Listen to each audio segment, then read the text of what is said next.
से अब तू बचा ले मुझे, घूमे वो शेर तरह। शक्ति तू ऐसी दे दे मुझे, पाऊं मैं उस पर फतह, पाऊं मैं उस पर फतह। तेरी आराधना करते हैं हम सदा, आए शरण में तेरी, रास्ता तू हमको दिखा, रास्ता तू हमको दिखा। तेरी आराधना।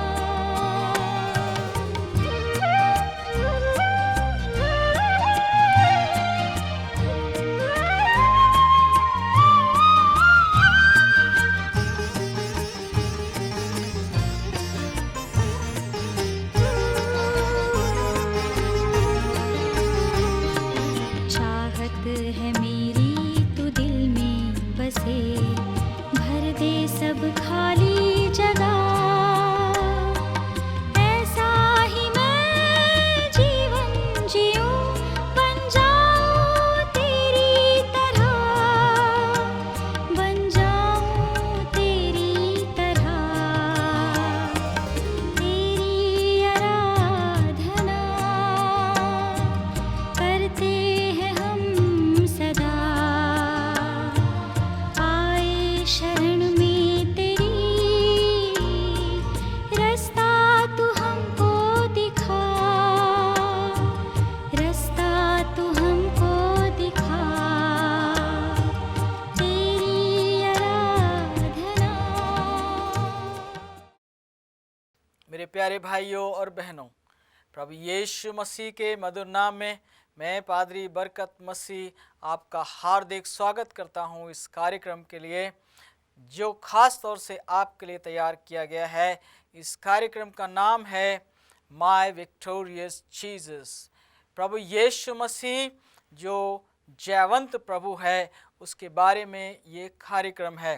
और हम देख रहे हैं कि प्रभु ने अपने जीवन में किस प्रकार से, अलग अलग प्रकार से जीवन के हर एक पहलू के ऊपर उसने जय प्राप्त की है। उसने मौत पर जय पाई है, उसने बीमारियों पर जय पाई है, उसने सांसारिक भोग और विलास के ऊपर जय पाई है, उसने हर एक उस बात पर जय प्राप्त की है मेरे प्रियो, जिसमें मनुष्य गिर सकता है। उसने भूख के ऊपर जय पाई, उसने प्यास के ऊपर जय पाई। वो आपकी सहायता कर सकता है, वो आपको जयवंत जीवन दे सकता है मेरे प्रियो। इसलिए मैं आपका आह्वान करता हूँ कि यदि आप अपने जीवन का कोई आदर्श बनाना चाहते हैं तो प्रभु यीशु मसीह को बनाइए। प्रभु यीशु मसीह अनुपम है, उसके समान कोई और ना हुआ है, ना है और ना कभी होगा। उसका प्रेम, उसकी करुणा, उसकी दया अपार है मेरे प्रियो। और जो उसे पुकारते हैं, जो उसकी दुहाई देते हैं, जितने लोग प्रभु यीशु मसीह पर विश्वास रखते हैं और प्रभु यीशु मसीह के ऊपर भरोसा रखते हैं मेरे प्रियो, मैं आपको बताना चाहता हूँ, वो कभी लज्जित और अपमानित नहीं होते। उनकी विपत्तियां जो हैं वो टल जाती हैं, उनकी परेशानियां हल हो जाती हैं, उनकी मुश्किलों का समाधान हो जाता है मेरे प्रियो। वे लोग जो प्रभु यीशु मसीह के ऊपर भरोसा रखते हैं, अपना हाथ प्रभु यीशु मसीह के हाथ में दे देते हैं, ऐसे लोग जयवंत होते हैं। वो कष्टों में भी मुस्कुरा सकते हैं, वो बीमारियों में भी परमेश्वर का धन्यवाद कर सकते हैं, वो मौत में भी जयवंत हो सकते हैं मेरे प्रियो। इसलिए मैं आपका आह्वान करता हूँ, आपसे निवेदन करता हूँ कि आप अपना हाथ प्रभु यीशु मसीह के हाथ में दे दीजिए। आप अपना जीवन उसको सौंप दीजिए और अपने जीवन में जो भी आपने पाप बुराइयां की हैं उनका पश्चाताप कर लीजिए, क्योंकि प्रभु का अनुग्रह अभी उपलब्ध है। अभी प्रभु आपके लिए पिता के समक्ष याजकीय प्रार्थना कर रहा है, वो मध्यस्थता की प्रार्थना कर रहा है और आपको और मुझे पुकार रहा है कि हम अपना हाथ प्रभु यीशु के हाथ में दे दें। मेरे प्रियो, मैं आपके सामने आज का इस संदेश को पेश करने से पहले बाइबल की एक प्रतिज्ञा पढ़ना चाहता हूँ। ये प्रतिज्ञा फिलिपियों की पत्री 4 अध्याय और उसके 19 पद में पाई जाती है। लिखा है, मेरा परमेश्वर भी अपने उस धन के अनुसार जो महिमा सहित मसीह यीशु में है तुम्हारी हर एक घटी को पूरा करेगा। पौलुस कहता है, मेरा परमेश्वर प्रभु यीशु मसीह के खातिर, प्रभु यीशु मसीह के कारण तुम्हारी हर घटी को पूरा करेगा, हर कमी को वो पूरा करेगा। मेरे प्रियो, हम में से हर एक के जीवन में इस प्रकार की बातें, इस प्रकार के हालात आते हैं और हम चाहते हैं कि कोई हमारी घटी को पूरा करे, कोई हम पर अनुग्रह करे। लेकिन आज मैं आपको ये खुशखबरी देना चाहता हूँ, शुभ संदेश देना चाहता हूँ मेरे प्रियो, कि यीशु मसीह विजयी प्रभु है और वो आपकी हर घटी को पूरा कर सकता है, हर आवश्यकता को पूरा कर सकता है, क्योंकि वो मात्रा के ऊपर जयवंत प्रभु है। प्रभु हर घटी को पूरा करने में सक्षम है और आज इस संदेश में हम इसी बात को देखने और समझने का प्रयास करेंगे। मैं उम्मीद करता हूँ कि आप आज का संदेश सुनने के बाद एक नए मनुष्य अपने आप को पाएंगे, आपके विचारों में बदलाव आएगा, आपके सोच और विचार बदलेंगे, आपके व्यवहार में बदलाव आएगा। परमेश्वर की आराधना जिस प्रकार से आप करते हैं इसमें बदलाव आएगा, क्योंकि यीशु मसीह हर एक घटी को पूरा करने वाला परमेश्वर है। वो जयवंत प्रभु है, जो मात्रा के ऊपर जो वस्तुएं होती हैं, जो गिनती होती है, उसके ऊपर वो जयवंत हुआ है। मैं जो घटनाएं आपके सामने पेश करूंगा उससे आप इसे और भी अधिक अच्छी तरह से समझने पाएंगे। अभी आप मेरे साथ निर्गमन 16 अध्याय में चलें और हम जिक्र करते हैं मन्ना का। मन्ना एक ऐसा शब्द है जिसका कोई अर्थ नहीं है। मन्ना का मतलब है ये क्या है। लोगों ने उसको मन्ना कहा। मन्ना की कहानी कहाँ शुरू होती है? मन्ना की कहानी निर्गमन की पुस्तक में पाई जाती है। परमेश्वर ने अपने दास मूसा को ये आदेश दिया कि परमेश्वर की प्रजा जो मिस्र में गुलाम थी, जिसकी गिनती 21 लाख से अधिक थी, इस बड़ी भीड़ को लेकर परमेश्वर का दास मूसा मिस्र से कनान की ओर चलने लगा। इतनी बड़ी संख्या में लोगों को खिलाने के लिए, पिलाने के लिए, उनकी रोशनी के लिए, उनकी सुरक्षा के लिए आप कल्पना कीजिए कि कितनी अधिक मात्रा में भोजन, पानी और तमाम चीज़ों का प्रबंध करना पड़ेगा। आज के समय में अगर आप 500 लोगों को अपने घर में बुलाते हैं, एक दावत करते हैं, तो आपको महीनों पहले इंतज़ाम करना पड़ता है। लेकिन प्रियो, परमेश्वर को ऐसी कोई भी बात विचलित और परेशान नहीं करती। वो मात्रा के ऊपर जयवंत होने वाला प्रभु है। उसके लिए मात्रा का कोई मतलब नहीं है। वो हुक्म देता है, ज़्यादा कम हो जाता है और कम ज़्यादा हो जाता है।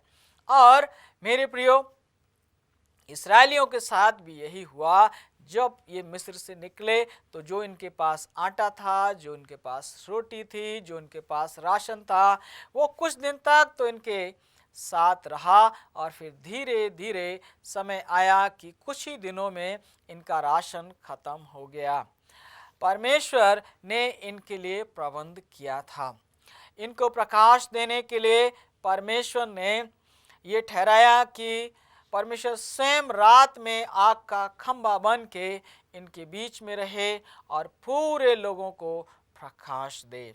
दिन में जब कड़ी धूप होती थी, नीचे तपती हुई रेत होती थी, ऐसे में परमेश्वर बादल बनकर उनके ऊपर छा जाता था और उनकी अगुवाई करता था।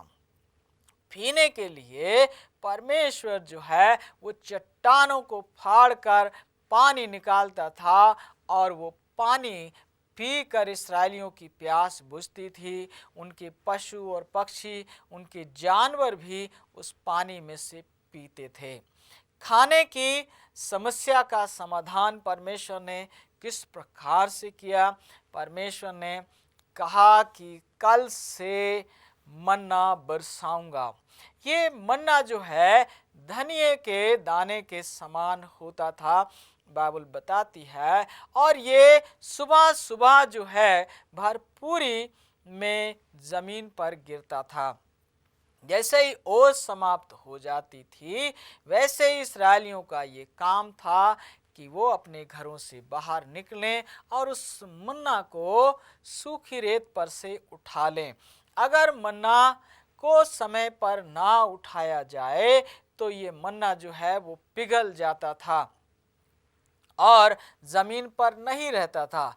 इसे उठाने के बाद ये लोग अपने घर में लाते थे और उसे कूटकर पीसकर उसकी रोटियां बनाते थे और कहते हैं कि उसका स्वाद जो है वो शहद में डूबे हुए पुए के समान होता था। मेरे प्रियो, उस समय में शहद जो है वो हर एक व्यक्ति के लिए उपलब्ध नहीं था। ये राजाओं का भोजन था, ये बड़े बड़े अमीरों के लिए ही उपलब्ध था।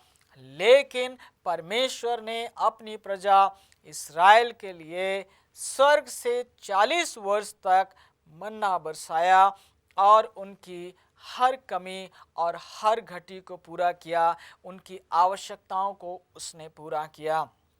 परमेश्वर ने ये हुक्म दिया कि सप्ताह के पहले दिन से लेकर 5वें दिन तक हर एक व्यक्ति अपनी आवश्यकता के अनुसार मन्ना बटोरा करे।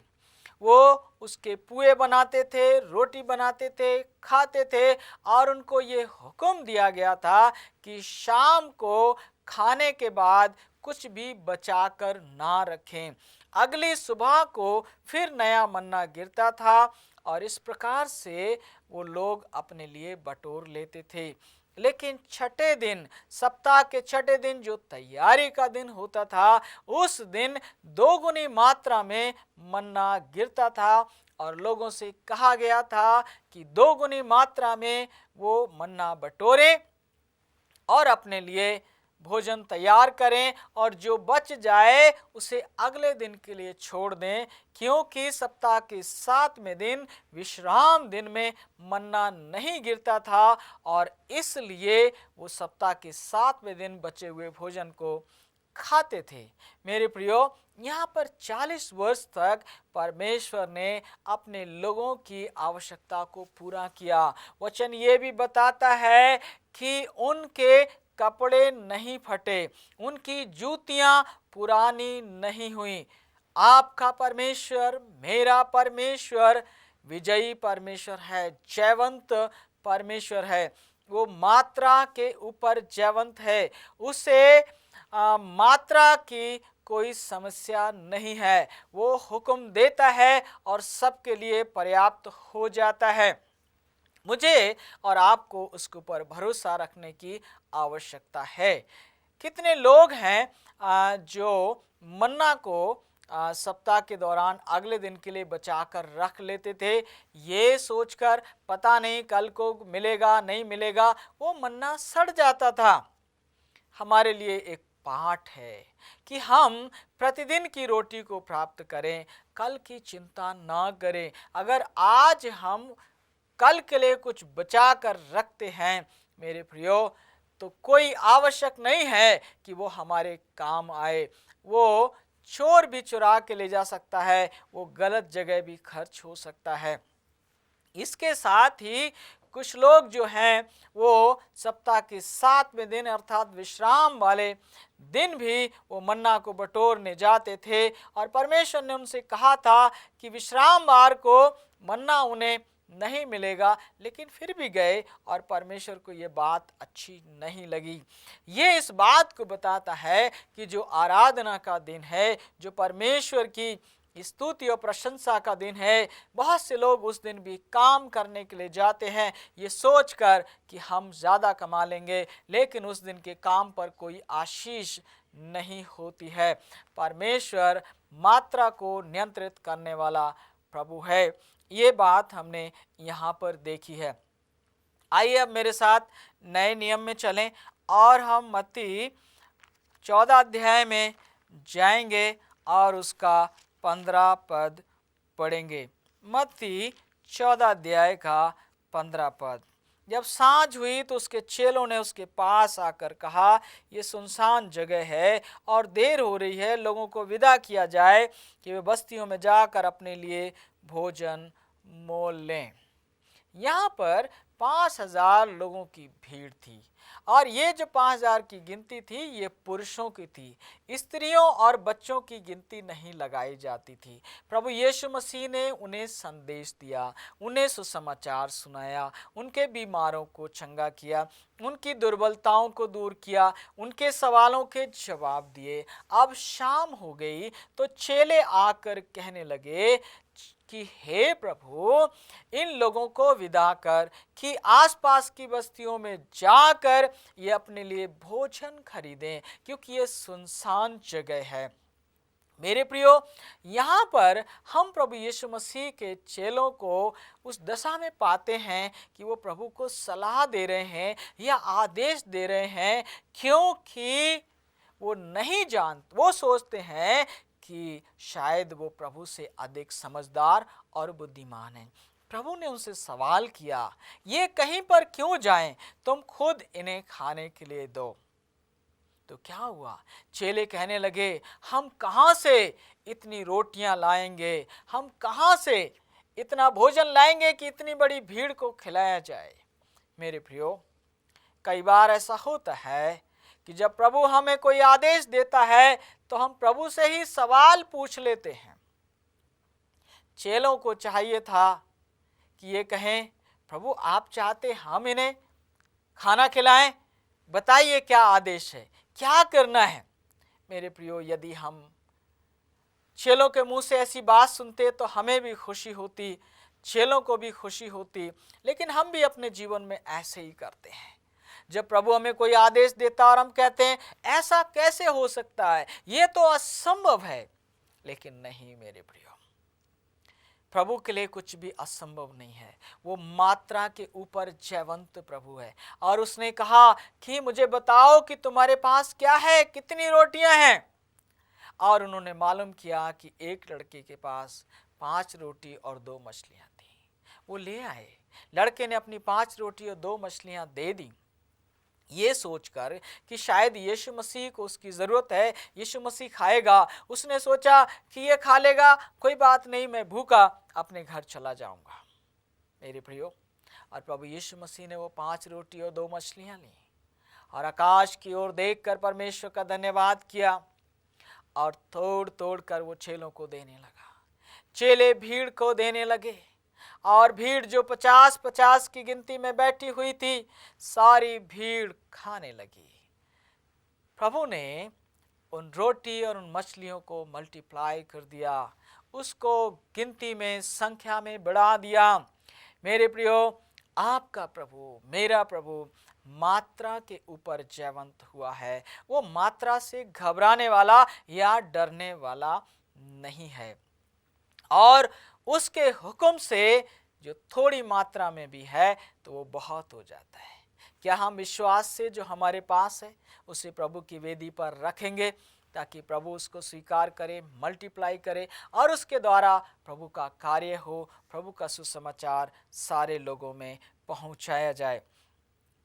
एक और घटना है जो मत्ती 15 अध्याय के 32 पद में पाई जाती है, और यहाँ पर भी लोगों की भीड़ को भोजन कराने का जिक्र है। 32 पद में पढ़ रहा हूँ।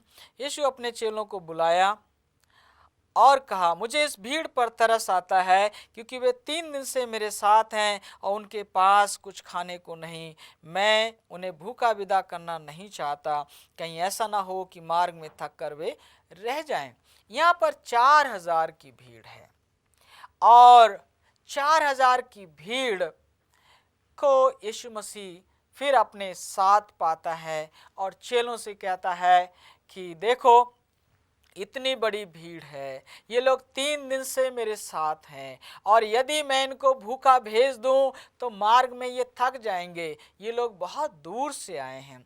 चेले फिर वही बात कहते हैं, प्रभु हम कहाँ से लाएं इतने लोगों के लिए रोटी? हम 200 दीनार की रोटी भी लाएंगे तो अभी लोगों को थोड़ी थोड़ी नहीं मिलेगी। मेरे प्रियो, चेलों के अविश्वास को देखें। अभी कुछ ही दिन पहले तो यीशु मसीह ने 5000 की भीड़ को खिलाया था। 12 टोकरे जो हैं वो भरकर उठाए गए थे, बच गए थे।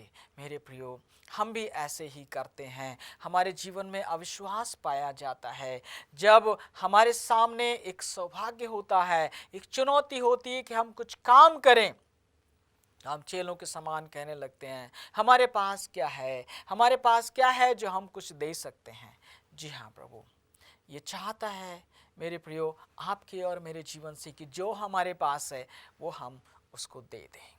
7 रोटी और थोड़ी सी मछलियाँ हों, या फिर 5 रोटी और 2 मछलियाँ हों, जो भी है प्रभु के पास ले आइए। प्रभु उसको छुएगा, आशीषित करेगा और उसको मल्टीप्लाई करेगा, उसकी गिनती को बढ़ा देगा, क्योंकि वो मात्रा के ऊपर जयवंत होने वाला प्रभु है। क्या आप उस पर विश्वास और भरोसा करेंगे? वो आपकी हर कमी और हर घटी को पूरा कर सकता है। लूका 22 अध्याय के 35 पद में प्रभु यीशु मसीह अपने चेलों से कहता है कि मैंने तुम्हें खाली हाथ भेजा था मेरी सेवकाई के लिए, लोगों को सुसमाचार सुनाने के लिए। क्या तुम्हें किसी बात की घटी हुई? तो वहां पर चेले कहते हैं, प्रभु हमें किसी बात की कोई कमी और कोई घटी नहीं हुई। प्रभु का हर एक आदेश एक प्रतिज्ञा है। जो आदेश देता है वो हमें क्षमता देता है कि हम उसके आदेश का पालन भी कर सकें। वो हमारा प्रभु है, वो हमारा जयवंत प्रभु है। क्या आप ऐसे प्रभु पर विश्वास और भरोसा करेंगे, या फिर आप अपनी मेहनत में लगे रहेंगे, दिन रात पसीना बहाएंगे, मैं अपने परिवार की कैसे देखभाल करूं, मैं अपने बच्चों को कैसे पढ़ाऊं, कहां से इनको रोटी और कहां से इनको पानी का इंतजाम करूं? मेरे प्रियो, आपका प्रभु और मेरा प्रभु वादा करता है कि अन्य जाति लोग जो विश्वासी नहीं हैं वो इस बात की चिंता में रहते हैं क्या खाएंगे, क्या पिएंगे, लेकिन परमेश्वर अपने लोगों को इन बातों की कभी घटी नहीं होने देता है। यदि हम उस पर विश्वास करें कि वो मात्रा के ऊपर जयवंत होने वाला प्रभु है, तो वो हमारे मुट्ठी भर आटे को बढ़ा देगा, कुप्पी भर तेल को बढ़ा देगा। वो हमारी हर आवश्यकता को पूरा करने में सक्षम प्रभु है। क्या आप उस पर विश्वास करेंगे? यदि हाँ, तो मैं आपके लिए ज़रूर प्रार्थना करूंगा। मैं चाहता हूं आप अपना जीवन प्रभु के हाथों में सौंपें और प्रभु आपको आशीष दे। आइए हम प्रार्थना करें। दयालु और करुणा से भरे हुए परमेश्वर पिता, धन्यवाद देते हैं कि आपने ये सौभाग्य दिया, संदेश आपके लोगों तक पहुंचाया गया है।